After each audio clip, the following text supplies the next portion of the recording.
VODCAST Social Dilemma, broadcasted by Lemesos TV. Dilemma is a Greek word originated from Greece, meaning a situation in which a difficult choice has to be made between two or more alternatives, usually difficult ones, unfavorable ones. There has been a lot of hashtags on the social media like Stand with Israel, Stand with Palestine, urging us to take a side. A crucial time in human history where we face another war just some kilometers away from where we are talking right now. It's an open feeling knowing that as we speak, lives are lost and others are in danger, no matter their nationality. A big part of the world has even taken sides as we watch on our screens day by day footage of this conflict. We are at the Cityplus café in Omnonia Street, and sitting next to me is the Deputy Head of Mission of Israel in Cyprus, Rotem Segev. Mrs. Segev, welcome and thank you for accepting our invitation. Thank you for having me. Mrs. Segev, firstly, we express our condolences for the strike of October 7th. All the terror, the death, those acts of atrocity that were brought upon your people. Almost 1,400, and you correct me if I make any mistakes, people have died, mostly civilians. Hostages, some hostages are still believed, hopefully, to be alive. It was a shock to the world.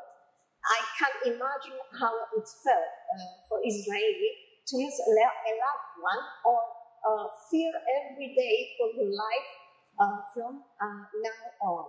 But watching the media the past days, it seems to me that if you don't begin with this condemn as a starting point of the conversation, you will be accused you're promoting terrorism. Let me add before I give you the floor, Mrs. Segev, that since that day, a month later, a lot have occurred, making it blindly obvious that Israel has crossed many humanitarian boundaries of the so-called laws of war. Phrases are used in the media or in the social media like ethnic catharsis, genocide, war crimes, by even politicians and civilians as they raise their voice for Israel to cease fire. The truth is, of course, and you know it much, much better than me, that a lot have occurred before October 7th, and you will give us your feedback for this. But on that subject, I hope we will have time to discuss later on. So, thank you. I apologize from the beginning for having to raise some difficult questions, but this is a difficult matter. We are here to discuss war. I'm starting with what is the current situation in Israel and how has the strike and the immediately after decision to go to war affected the daily lives of Israeli citizens and as well the Palestinians living under your jurisdiction. Okay, first of all, thank you for having me. It's a great pleasure being here and to be able to share some of my thoughts and the situation in Israel. I'll just walk you through October 7th and how was it like to be an Israeli, also here abroad, serving here as a diplomat, but also as an Israeli just living in Israel. So people woke up on Saturday morning, October 7th, 6:30 in the morning. It's a holiday. It was a Jewish holiday of Simchat Torah. And people were going to the synagogue or staying home with their families. It was also a Saturday. So it's like having a holiday on Sunday here for you. 6:30 in the morning. A peaceful day. A very peaceful day. The alarms started to ring all across the south of Israel. Thousands of rockets has been shot towards Israel at the same time, and the entire population of the south entered into shelters. That was the starting point. Shortly after, we realized the rockets were the least of our concern because thousands of terrorists from Hamas infiltrated Israel. They blew up the security fence across the Gaza Strip, and they infiltrated Israel by the thousands. We are talking about something along the lines of 3,000 terrorists, and they infiltrated all the villages on the border, not just one, because it was all over, slaughtering more than 1,400 people. Slaughtering is a very easy way to say and to describe the atrocities that they did. We know about raping women and young girls. We know about burning people alive, beheading people, amputating organs, torturing people while they're still alive, tying their hands behind their back, torturing them and holding them, executing them, killing entire families, murdering entire families, burning their house down so they have to get out of the shelter, and then they executed them. They executed pets, dogs of families. They had no distinguish between a young baby or an older woman, everyone in the middle, whoever they saw, they just slaughtered them all. And not only that, there was also a music festival across around the Gaza Strip in Be'eri. There it was a massacre.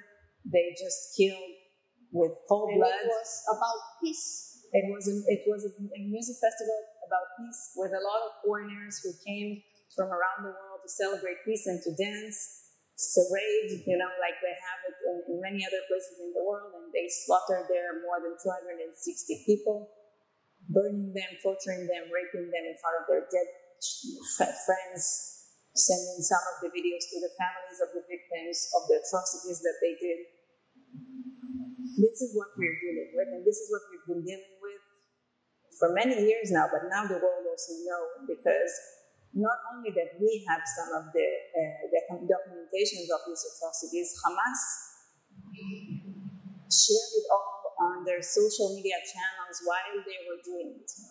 The hate from them and the way that they were so proud of what they're doing, killing Jews, executing families, they publish it all on their social media channels as we speak, as it went on October 7th. And this is how it started. And so Israel was forced to declare war on Hamas. It's a war we didn't ask for. We didn't want it. There was peace, ceasefire on October 6th. There was a ceasefire on October 6th. There was not a ceasefire on October 7th because they broke it. They launched thousands of rockets towards Israel. Now it's been almost 10,000 rockets that they launched towards Israel in this entire month. And they killed and murdered so many civilians and soldiers throughout this month, not only on October 7th, but also afterwards, because they infiltrated cities and they held people hostage. They were in many places on the routes of cities, and they were trying to infiltrate after October 7 again and again and again. By that time, they were stopped by the Israel Defense Force. But we have to understand that this war is still going on because we are dealing with a terror organization. Mrs. Segev, I have listened to you carefully, and for some things there are no words, and for some hate actions and hate crimes there are no words.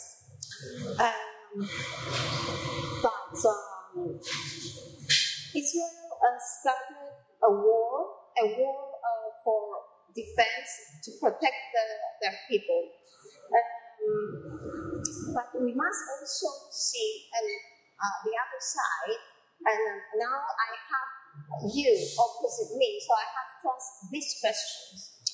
We will win, said Prime Minister Netanyahu, but it's often said that in a war or a conflict, there are no winners, only casualties. On the other side, just 1 month later, we have 10,000 deaths. I don't know if the number has risen today. 4,000 of them children. And also, Israeli soldiers still die. Targeting hospitals, United Nations schools, masks, cutting off water, electricity, communication. Reports of using white phosphorus killing even reporters, the more reporters in the last few decades in a war, said Guterres, and medical workers. Gaza is bombed by one of the most stronger military forces in the world. I think we are the fourth military force in the world. And you started this pursuit after these atrocities in the name of safety. But its method, Israel's method, is now day by day severely questioned and is confronted. Israel is confronted about war crime. What is Israel's response to these allegations of human violation and of its use of disproportionate violence? How do you reply to all of this? First of all, I will reply. Your question. Okay, let me put it more. Start wherever you want, because I understand. Let me put it more clear. Yes. You're using terminology in your question, and you're referring it as it was facts when it's not. It's not fact. It's not a fact. All of the things that you said are not correct. You have to understand, and you have to really get deep into the data that people are reading. What is in the media is not always correct. United Nations is saying biased, very biased organization, not declaring Hamas terrorists, not really recognizing what had happened in Israel. I find it very much biased. And let me put these things a bit more straight so also the audience will learn. We declared a war against Hamas, a terror organization. We have not declared a war against the Palestinians. We have nothing against the Palestinians, and we've been trying to help them with Palestinians that are dying. Wait a minute. Let me finish the sentence. We've been trying to help the Palestinians way before October 7 and only now, and also now after October 7. And how?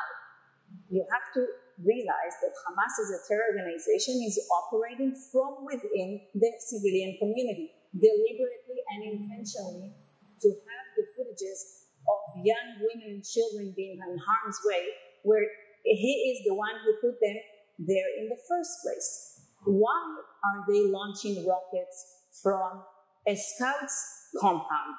And this was revealed by the IDF yesterday. Why are they launching rockets from mosques?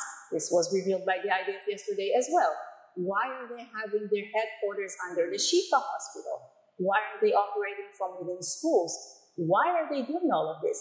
Why is no one answering these questions? Israel will target these targets because since we declared a war on Hamas according to the international law, which Israel is operating by, they are legitimate military targets because they are infrastructures of a terror organization. They are using these civilian infrastructures for their own military activity, terrorist activity, and therefore these are legitimate military targets. We are not targeting towards the civilians. We've been sending them thousands of leaflets, messages, phone calls, more than dozens of thousands of these to make the people leave, and we also let them time to leave. That's why we were waiting with a lot of the bombings and also with the entrance to Gaza to make sure that the population is evacuated to safety. You have to realize the ones that are blocking them are not us. There are footages from drones from above. You see trucks of Hamas blocking the roads for the people not to leave. We receive phone calls from people in Gaza telling us they're killing us. We want to leave. They're not letting us out. This is not Israel's doing. The situation in Gaza, the whole responsible for that is Hamas. They were the ones who targeted Israel in the first place. They're the one who's using the civilian population as human shield. And Israel is working according to the international law in that regard.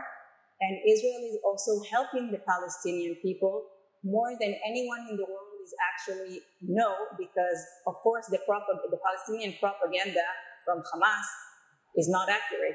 Do you think that an organization who decapitate babies and burn them alive really care about footage in any international? I can show you right now. I can just show you right now if you want. I have it just in case in front of me. A baby nursery. killing the baby in their beds. Mrs. Segev, I heard you because it was an obligation to hear you and to bring to us what you have suffered. But also, I must give you the arguments of the other side. As we're saying that Hamas or Palestinian or whoever is protecting them or backing them up is using propaganda. The same is said about Israel, even about the hospitals, though there were claims from Israel and from America, from the USA, that they were launched actually from Hamas. There were other sources, including New York Times, that from visual analysis cast doubt on these claims. This is the war, and they also say that the first casualty in war is the truth.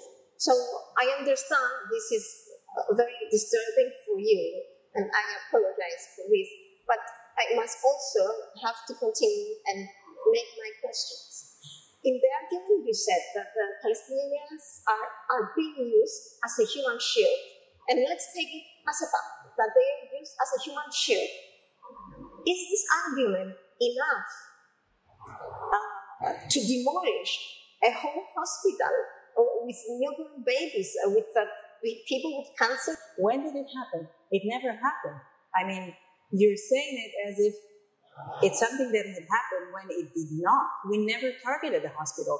The rocket on the Al-Shafa hospital was a Palestinian Islamic Jihad. Everyone knows that, and also the AP. Not everyone knows that. This is what I'm saying. Like if you look at the facts, and there are videos, clear videos, not that we published, AP and other sources published, that you see the rocket at the exact same time that it landed in the hospital, launched from one point in Gaza and landed in the parking lot of this hospital. You see it very clearly, and these are videos that were released from other sources. It is very clear, and also it was not by production of Israel. You can see the materials that were there, and a lot of the channels, they published an apology for that, because they were very easy to blame Israel for that, where it was a Palestinian Islamic Jihad rocket who hit that parking lot in the hospital. We never target hospitals like that.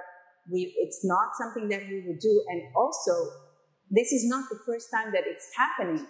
They're just using it, but you have to realize that around 10% of the rockets that are being shot from Gaza Strip land in Gaza on civilian areas randomly without any notice, and their people are being harmed. But when you're launching a rocket from a scout compound or from a mosque, you have to take this under consideration, which they don't, because they don't care about the people. That's why they're not allowing them to have supplies, fuels, not letting them to leave, using them as human shields in all the senses. With all due respect, all the footage you are seeing, even from sources, media that are considered to be credible, all the research I have done, so many people have done, all people that are there are all this fake. No. Are all this a lie? No, I've never said that.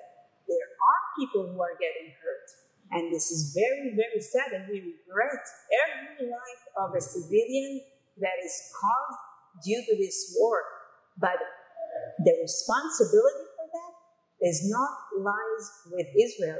According to the international law, every target that is a legitimate military target, when there is not an excessive force done to eliminate this target, and there are some people who might be on the way, but the military gain that you have from this is much larger, then it is legitimate to do it. And this is what war is all about. Let's take an example of the Nazi regime in World War II. When the Allies wanted to fight the Nazi regime, they were Germans who were like unintentionally involved in this elimination of the Nazi regime. It doesn't mean that they were to blame, but they were involved and they unfortunately and very sadly had to pay also price for the regime. But there was not other way to eliminate the Nazi regime without anyone involved. You cannot handpick them from wherever they were.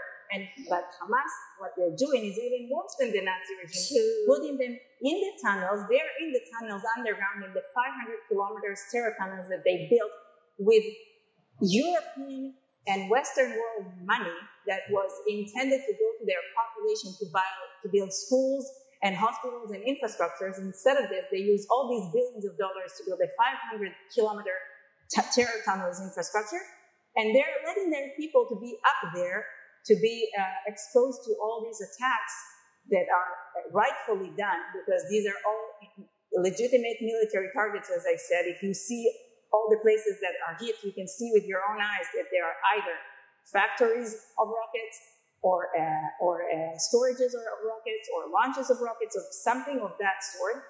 So you can see that they are legitimate, and people that are there, they don't want to be there because they want to be there. Hamas is not letting them out of these places, and we cannot afford to just leave a storage of 500 or I don't know how many rockets just like that, because there are a few civilians that are just saying... A few civilians? Yeah, a few. If you're looking at the numbers of what they're publishing, if you really think that the numbers that they're publishing are so the right. numbers are lying also, and the United Nations... Who is giving the number? Who is giving the number? The Ministry of Health in Gaza? The Ministry of Health in Gaza, they are a Hamas entity. They're a Hamas entity operating by Hamas, giving the numbers of Hamas. I'll just give you an example. After there was the Palestinian Islamic Jihad rocket who landed at the hospital, 2 minutes after they came to the media, they said it was an Israeli attack. We have 500 dead. Show me the country who can count 500 people in 2 minutes. You know that it's not true. They're ballooning the numbers. We are only targeting terrorists and people who are involved directly with Hamas. The Palestinian civilians, we are not targeting them. I'm not saying that they are not on the casualties of this war, and we really regret every life. But if a Hamas terrorist leaves his family next to him while he knows that they will also be in harm's way, has to die, he is to blame. He is to blame for this. He is putting his own family at risk. Israel cannot have the master of terrorists alive because he chose to leave his wife next to him. He is a legitimate military target. He will be eliminated like Bin Laden was in Al-Qaeda, and no army in the world... This is dangerous language for me. I'm sorry, but it says... it's not a dangerous language. Segev. Do you think that... and you're doubting... I mean, let's take it, as I said, step by step, because... just 1 second, go to the last point. If any country believes that a master of terrorists has to be spared just because he chooses to have his wife next to him and we don't want to harm her, they have no understanding of what is fighting against terror. And no other country would endure having more than 1,400 over people being slaughtered in their beds and babies being burned and hostages being taken, including babies and elderly and so many other people, and 10,000 rockets in just month time. No other country would endure that and be handpicking who they're targeting exactly from the terrorist organization just because they have civilians next to them by their own chosen. These civilians can leave. No one will harm them. They can leave. They can leave. Because a lot of them did. Because you told them so. Let's discuss this a little bit after. So let's go back to the United Nations at least. How does Israel view the role of international entities? It's an international entity.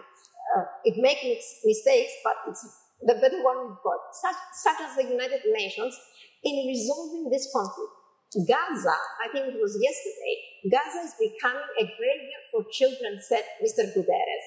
More United Nations aid workers have been killed than any comparable period in the history of the United Nations. Also, some days before, the response of the ambassador of Israel, Mr. Erdogan, after the United General Assembly for humanitarian tours and the voting, was that United Nations holds not even 1 ounce of legitimacy. This is what Israel believes about the United Nations? Does Israel think the United Nations is another enemy? No, the United Nations is not an enemy. And the United Nations is not... This was an unofficial and said that the United Nations holds not even 1 ounce of legitimacy.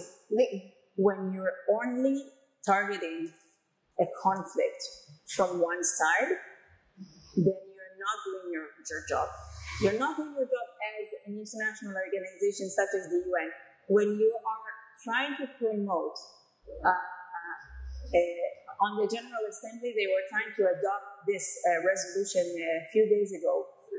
When you're only referring to one side of the story and not recognizing the terror organization of Hamas, not condemning the atrocities that they did on October 7th, not mentioning anything about it and only talking about the civil rights of the Palestinians has condemned the atrocities. No, I'm talking about the resolution.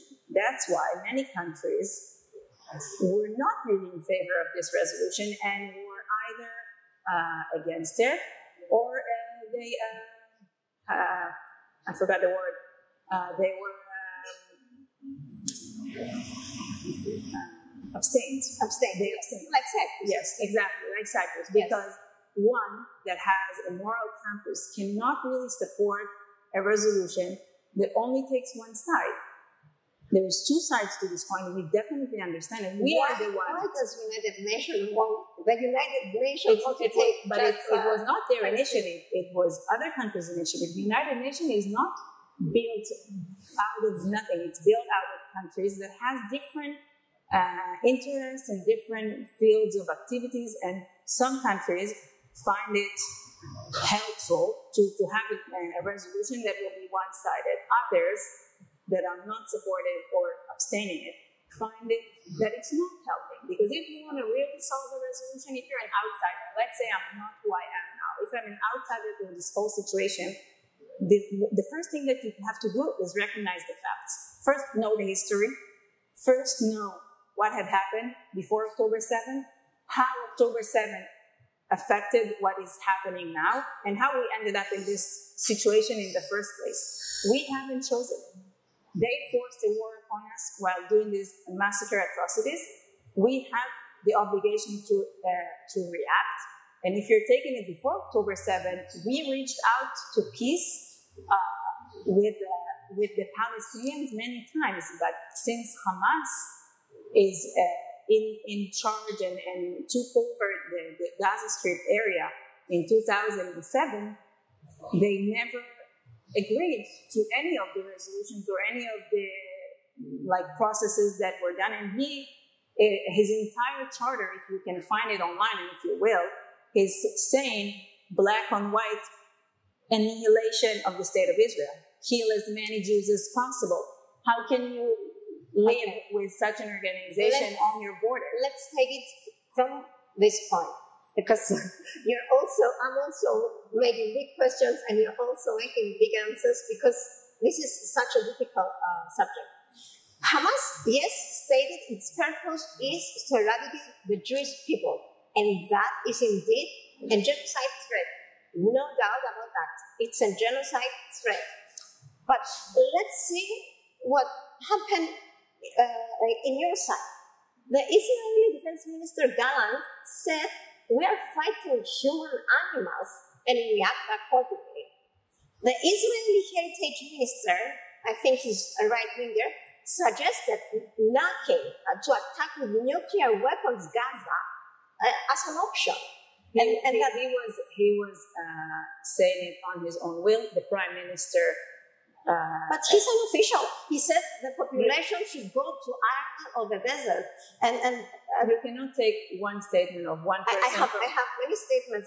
What you said about Gallant, yes, they are animals, they are monsters, and we are acting. This is dehumanization of the whole Palestinian people, and dehumanization is the first step to make it easier for a genocide. And then, which genocide? Of our people. they are targeting us with a genocide. When they infiltrated baby rooms and killed them in their rooms, this is a genocide.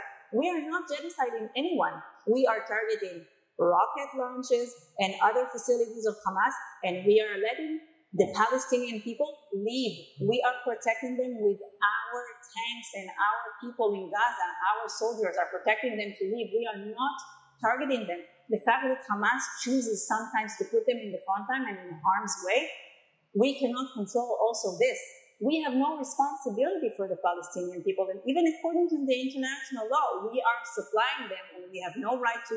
We don't have to supply our enemy, and we're still doing this. We're supplying them with water, with supplies, with electricity. Hamas has the responsibility for his own people. Where is he? Why don't countries ask Hamas, why don't you take care of your people? How come you're putting them in harm's way? How come you let children stay in places where it was known and because it's their home? It's their home, because but it's a war zone. They are letting them. Who made it a war zone? They did. They did, by infiltrating a sovereign country, attacking her. Imagine you would have here tomorrow morning in Cyprus, thousands of people entering from whoever border, I don't need to mention, okay, because it's not even a border, but whatever. And let's take it to a different country, okay, in France. You think that France would let 20,000 terrorists infiltrate her country, slaughter so many other people, kidnapping so many others, launching rockets at her, and then they would say, yeah, we will not target this terror organization because they're having children and women as human shields? No, they would do that, and rightfully so, and they would minimize the cost of civilian lives as much as possible, as we do.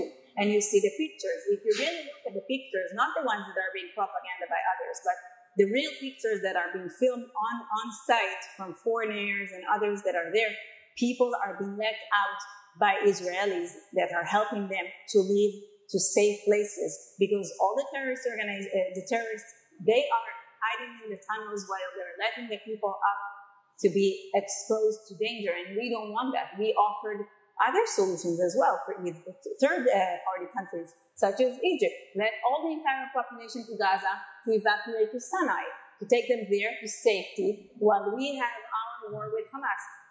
They're not willing to do that. They're not.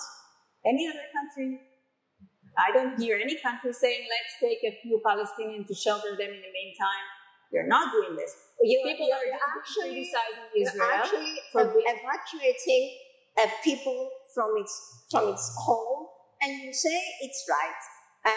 I understand that you're saying, you just quoted a lot of things about what you're doing, about the assistance provided to the Palestinian civilians affected by the destruction of displacement. And you know how many people are displaced in Israel? No, people don't talk about this. They targeted our entire south. They are targeting also Hezbollah from the north. We have more than 250,000 of people in Israel that are evacuated now. They're not living in their homes. They are displaced. They live elsewhere. Can they get the number?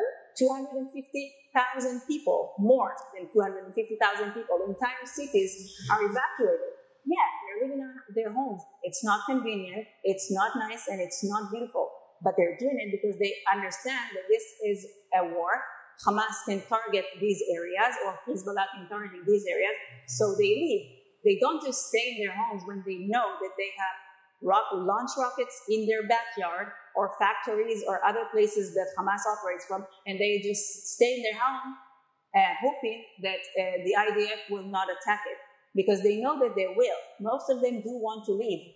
I think that Hamas is not letting the people to leave because this is what they want, to show the civilian price, to show to the world as if Israel is to blame, when who is to blame for what is going on in Gaza is only Hamas. People need to understand the Hamas again. Even so, I stand with International Red Cross that stated that the instruction issued by the Israeli authorities for the population of Gaza to immediately leave their homes, if you cover with the siege, the denial of food, water, electricity. Wait, you're saying again things as they were facts. There is no siege on Gaza. There was never a siege on Gaza. They've been always being supplied with water, with electricity, with hundreds and thousands of trucks they were entering the Gaza Strip back before 7th of October and also now. There is no siege. We are not denying them anything. The Rafah border is open. They have hundreds of trucks coming every day. They have electricity. They have water. And they also have fuel. And this fuel is supposed to be used for desalination factories to desalinate water. Hamas is choosing what is he doing with the fuel, either desalinate water or shooting rockets at Israel. All these statements that you're saying, they're not correct. And you can see it. I can show you a lot of reports that have been approved by foreign media. If we had time, I would do that. I can send you it afterwards. I would also want to mention one thing. War is not a beautiful scene. People are getting harmed. People need to understand that when you're fighting a terror organization, you don't have the luxury to be, let's put it, I don't really have the word, but when you're fighting a terror organization, you have to understand that if you will not eradicate it, the price will be much worse, because Hamas is declaring that if, let's say, there will be a ceasefire, the war will stop, they will do it again. I mean, their leaders are being online saying, of course we will do it again, we will do it once again, and we will kill as many Jews as possible, not just here in Israel, but in any other places in the world. So when you're dealing with some organizations like that, you have to eradicate it as they eradicated the Nazi regime, as they eradicated ISIS, as they eradicated Al-Qaeda. The comparison of Hamas, an organization, a terrorist organization, that is having, some may, there are allegations that Iran helps them. Allegations? It's known. It's a known fact that Iran is funding the entire activity in the region. But compare Hamas, and I see Israeli officials doing it again and again and again, comparing it with what happened with the Nazis, and comparing that they must act with the same way. So if we lose civilians, then that's okay. It's in the war. But Hamas is a small terrorist organization in a small strip of land that is. Hamas is not a small terrorist organization. I don't know where you have this perception. Hamas is compared to you, you're polyarch. No, we're not. This has to, this balancing that you're trying to do is not true. Hamas is not a small terrorist organization. Hamas is a proxy of a huge country, very strong one, Iran, that is funding them, supplying them with know-how, with abilities, with weapons for many years, not only to Hamas, but also to Hezbollah in the north, also to the Houthis in Yemen. They're like an octopus in this entire area. To look at Hamas as if they were like a sole entity operating from Gaza, it's not understanding this entire Middle East region altogether. It's not. It's way stronger than this. And Hamas is not targeting only Israel. It's targeting the West in general, for them to have an Islamic caliphate throughout this entire region. This is their main goal. But this is creating Islamophobia. No, we are not against anti-Semitism. I think that we have here. It's not Islamophobia. How come? We have peace agreements with Muslim countries. We have normalization agreements with Muslim countries. We have really good relations with the Muslim world across us. And there is not connection to be radical and say that you want to have an Islamic caliphate to Islam. It's not the same thing. This is radical. Most of the Arab world are not. Most of the Arab world are modern, more, let's say, rational, and they don't want this. They want to live in their countries. They have peace agreements with Israel. Just look at the region and tell me, how do you see it yourself? All these Arab countries and Muslim countries that have peace agreements with Israel, they're thriving.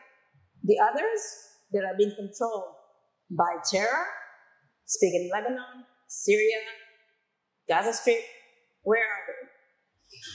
They're not in good situation, because when you're letting terror thrive It destroys the population. Okay, and daily lives. Something more about Hamas, and we will move on a little bit to the history part, because I need to ask you, and I feel that you also need to tell me things about that. There is evidence, according to former Israeli officials and reports, that Israel in the past provided financial and logistical support to Hamas as an intention to weaken the leftists, the PLO and Fatah. Is this by any way true? And then the monster grew up and now it's against you. The first part of your sentence is true, the other one is no. So Israel did provided some fundings in hope that if the Palestinian people will have better reality, better economic situation, they will not go and be attracted to terror. And it was not the only thing we did. We helped the Palestinian people with many other aspects. First of all, we gave a lot of the Palestinian people medical treatments in Israel. Thousands of them have work visas to come and work in Israel to provide for their families. We did a lot of training for the Palestinian people for agriculture and for health issues and for others. So we trained the people, we gave them work, we supplied them with whatever they needed, we gave them money many of the times. I mean, we did all of this in order to make their daily lives better, so it will be better for them not to go towards terror and to live a better life. What about the camps? So what about the settlers? What about... Which settlers? Israel withdrew from Gaza in 2005. There is not even one person there, one soldier, one nothing. There is not one person in Gaza for almost 18 and 20 years almost. No one. So which settlers? There are so many accusations that are just false. You see, this is the propaganda that Hamas is trying to manipulate the world with. You'll check this out. The same could be said, unfortunately. But there are facts. There are just the same can be said about what you are saying. But there are just clear facts. 2005, we withdrew from Gaza. There is not one soldier from there ever since. We are only on the border. There is no one inside. No one. One soldier, one person. I mean, what settlers? There are so many human rights concerns about the Palestinians' experience, about rights violations, about the restrictions. Let's speak about that. You know that in 2007, when Hamas took over in a coup d'etat, the Gaza Strip, you know what they did to their own Palestinian people who supported the Palestinian Authority? They shot them in the knees to make them, handicapped in wheelchairs. Or the worst part, they threw people from rooftops. The Palestinian people who were supporting the Palestinian Authority just to take over. Believe me, I am from Cyprus, and if we have a little bit of time, maybe we'll discuss the Cyprus history, and I understand very well that this indeed happened. But let's go back a little bit as much as we can, because I understand there are so many geopolitical, religious, historical reasons to explain all this. Yeah. But let's go back to a century ago, and when the British said that Jews can't come to Palestine, and then all the rest that followed. Maybe I'm saying something simplistic, and get angry with me, but how can the British, that have a history in this, in colonialism, invite a people that has every right to have a home, and Jews have every right to have a home, and they have connections from the biblical times with Jerusalem? No one denies that. But how can you invite someone to a house that is already inhabited for centuries and say, come on, let's split it in half? Won't the other part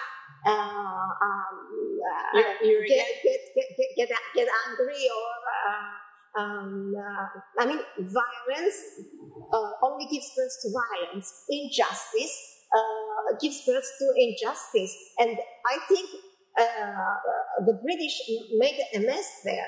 I'm sorry to say. What do you think is the starting point of all this? Is just Hamas and Palestinians are the bad people and want to eliminate. Palestinians are not the bad people. Hamas is the bad person. But you always say that Hamas. It's not. You put them all together. You put them together. We put them separately. This is what someone. But you kill them together. We don't kill them. They are being killed because Hamas. Because they choose to stay at their home. They're using them. That's you and bombing. They're using them as human shields. They're using them as human shields. That's not an argument. Today. You know what? I want to ask you a question. You know, how would you do it otherwise? How would you fight a terror organization like this? What would you do? What would you do? You're the nation. No, what would you do? That's what I'm saying. You're the nation that has connections with the West, that is open to democratic values. Okay, so are there no other alternatives? Tell me. We are very open to hear. If you have any other country that know how to defeat a terror organization such as Hamas in a different way, tell us. As far as I know, all the Western countries, they support us and they're having our back, including the United States, including Germany, Austria, so many others, because they know what terror is.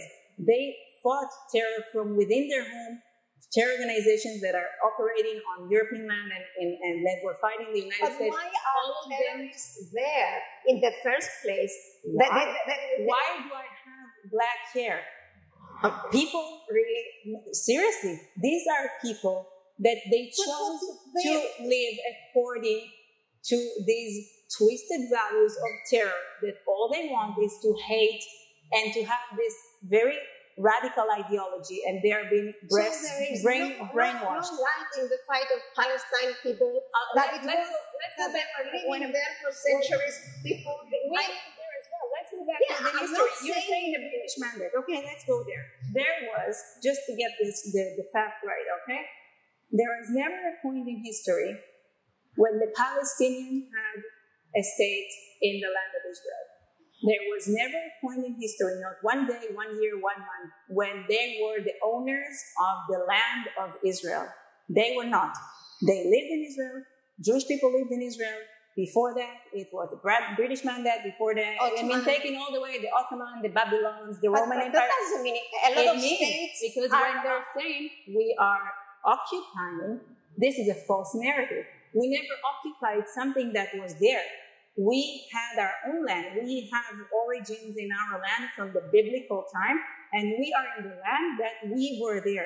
A lot of the Arab Israelis who live in Israel, we have 20% of our population Arab in Israel, they live as equal citizens in the country.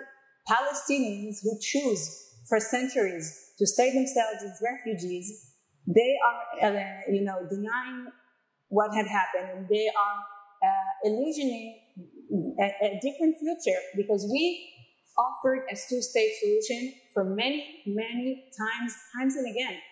And we are still offering this. But when you're dealing with someone who do not even recognize your right to exist, and they're chanting about from how do they say, from the river to the sea, Palestine will be free. You know what that means? From the Jordan River to the sea, to the Mediterranean, Palestine will be free. It means destruction of the state of Israel, who's in the middle. This is what they're chanting about. More violence will come with their activities. More violence is coming from what they're chanting about and from their messages. None of them, of the terrorists of Hamas, is saying, okay, let's have a solution. Let's talk about something, a solution for the Palestinian people. All they want is to hate, to kill. This is what they're doing. This is what their chant says. Kill as many Jews as possible, slaughter them. This is what their audience is also supporting, some of them without even knowing. Some of them saying that standing up for the Palestinians helps their goal. No, supporting the Palestinians and supporting Hamas, it's not the same. If you're supporting Hamas, you're supporting terror, you're supporting decapitated babies and burning people alive. You're not supporting the Palestinian people who are suffering from this terror organization as much as we do. And they would really much rather, I think, to eliminate this terror organization and have their lives without it. But Who else would do that if it's not for Israel? Why do you think that so many countries are behind us? Why do you think that so many countries not so many have voted for ceasefire? Which ceasefire? To give Hamas the ability to gain and more also power. There are a lot of reasons for countries to be behind you, like the USA has military, you're also. How about Austria? How about the Czech Republic? How about Great Britain? France? What's in it for them? They understand. And also Cyprus, by the way. Also Cyprus. The prime minister, the president met our prime minister. What the countries around the world understand that you have to stand up against terror. You have to. You have the obligation for your people. If you will not stand up against terror, you'll see these massacres that happened in Israel on October 7th, in other places in the world. It's not something that will stop there like ISIS was. ISIS didn't stop where they were. They were anywhere, and also Al-Qaeda. They did the 9/11. You know? A lot of this is also with a big question mark. How come? Terror organization is a terror organization is a terror organization. And sometimes we use the idea that there is a terror organization to do other things. And I want to ask you something. Maybe they're doing other things. I mean, how Palestine does the propaganda? I mean, Israel is a wealthy state, and I've watched the past month the media, okay, I've heard what you have already said, so I'm not repeating it because I was about to repeat what Palestinians' propaganda might be, but you did it. So I'm going straight to you. Is Israel, via some media, trying to persuade the public this war is just and fair? Israel has been accused by many for manufacturing consent on a genocide. Israeli ambassador in the UK said some days before, and I think she might regret it, that there is no humanitarian crisis in Gaza. At the beginning there wasn't. At the beginning there was no humanitarian crisis. People need to understand terminology. And humanitarian crisis means people have not enough food, not enough water, not enough medicine. At the beginning, that was not the case. At the beginning of the war, there was not. Like one day before, maybe? No. For about a week after October 7th, they had enough for what they needed. There was not humanitarian crisis. Israel is following it very carefully. I personally publish daily reports about the humanitarian situation, and we are following and monitoring them. Why do you invest so much? I want to answer your question. Once we realized there could be... You're not allowing me to make questions. No, but we were referring to the humanitarian questions. I'm telling you, when we realized that there was, the humanitarian crisis might be across the border, across the day or two, the Rafah border was open. We allowed and hundreds of trucks entering. By the way, at the beginning, the Egyptians didn't want to open this border. It was not us. And the borders with Israel, where hundreds of trucks used to enter every day, they were bombed by Hamas, so you could not use them anymore, even if we wanted to. So putting it in perspective the Western world is behind us. They're behind us 100%. Perhaps some politicians, but I see a lot of people, nobody wants the war. It's not that they don't want Israel. It's not anti-Semitism. And I don't know if you have, I had so many questions for you, and we stayed in this. I wanted to continue this question I had for you. We have seen in media, as we should, the personal story of Israelis' life lost by the strike. And that is fair, that is just. Every life has value, equal value.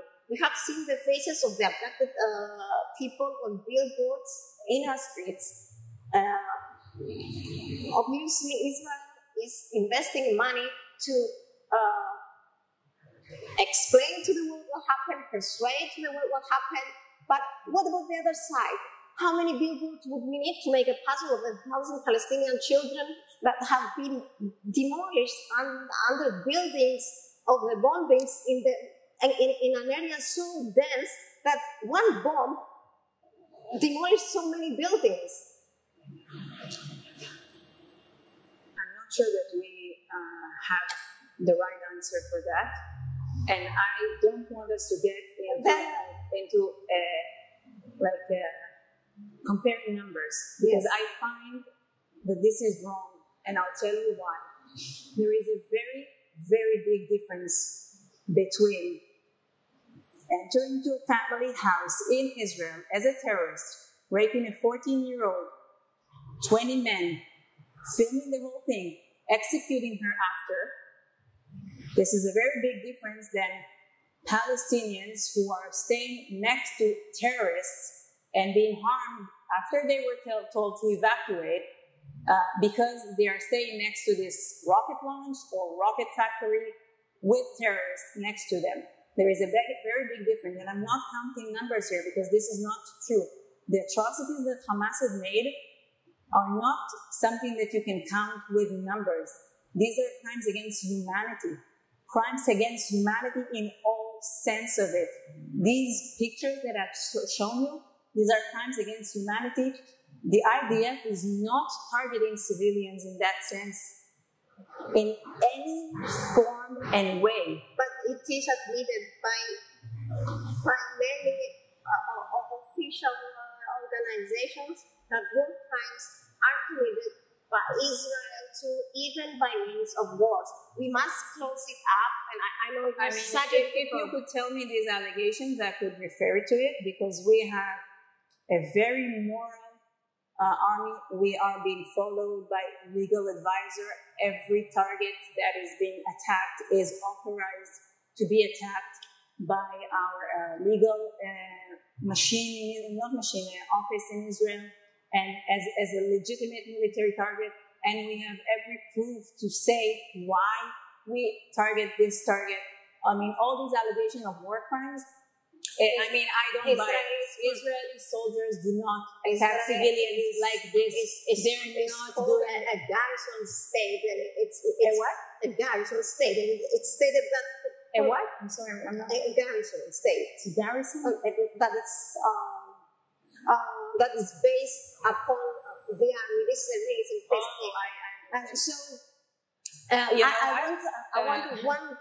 What other choice do we have if we have such terrorists across our border? But don't you have at one point must make the question why? Of course, I said maybe 5 times. Why did the Nazis wanted to kill all the Jews in Europe? Why? Extreme ideology. This is what they have, extreme ideology. We cannot lecture them by telling them, don't hate us, don't hate the Jews, please don't want the annihilation of the state of Israel. They don't hate the Jews. They do. Because they put it in their charter. Like the Nazis. No, but it's anti-Semitism. This is the modern anti-Semitism. Yes, that I was going to tell you.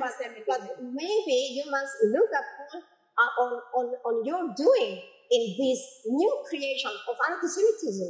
Because this is our doing. We created also the old anti-Semitism.